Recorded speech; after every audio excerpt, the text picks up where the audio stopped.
Réunis à Lomé ce vendredi dans le cadre de la deuxième session ordinaire annuelle du Conseil des ministres de l'UEMOA, les ministres des Finances n'ont pu s'accorder sur la désignation du nouveau président du Conseil. En soutien au Burkina Faso, qui revendiquait légitimement cette présidence conformément à l'article 11 des statuts de l'UEMOA, les pays de l'AES ont claqué la porte de la session. La présidente tournante du Conseil des ministres statutaire est très claire et effectivement le Burkina devait prendre la présidence.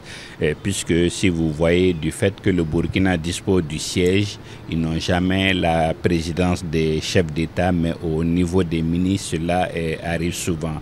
Donc je pense que oui, il y a eu des incompréhensions, mais qui ne devraient pas arriver parce que lui et moi quand même ne date pas d'aujourd'hui et ce n'est pas la première fois que le Burkina prenne la présidence du Conseil des ministres. Mais au cœur du bras de fer, certains observateurs estiment que le Burkina Faso conditionnait sa prise de fonction à une redéfinition des relations entre l'institution et Paris. C'est-à-dire, quand vous prenez la présidence, ce n'est pas juste pour occuper un poste, mais vous le faites avec un programme d'activité.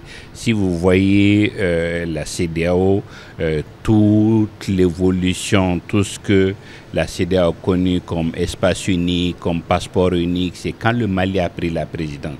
Donc, si vous prenez la présidence, c'est de bon ton que vous ayez un programme de travail, que vous le déclinez. Maintenant, le Burkina n'est pas seul, c'est 8 États.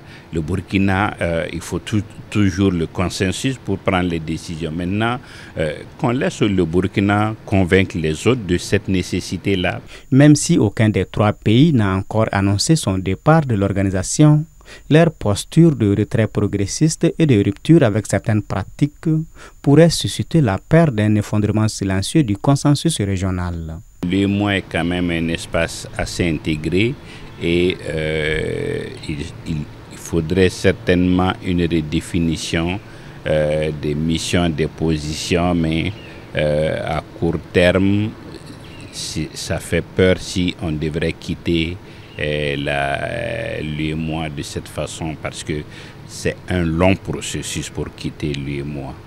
Devant l'impasse, le Conseil des ministres s'est refermé sans accord. La balle est désormais dans le camp de la conférence des chefs d'État et de gouvernement, seule instance habilitée à arbitrer ces contentieux politiques au relent de rupture régionale.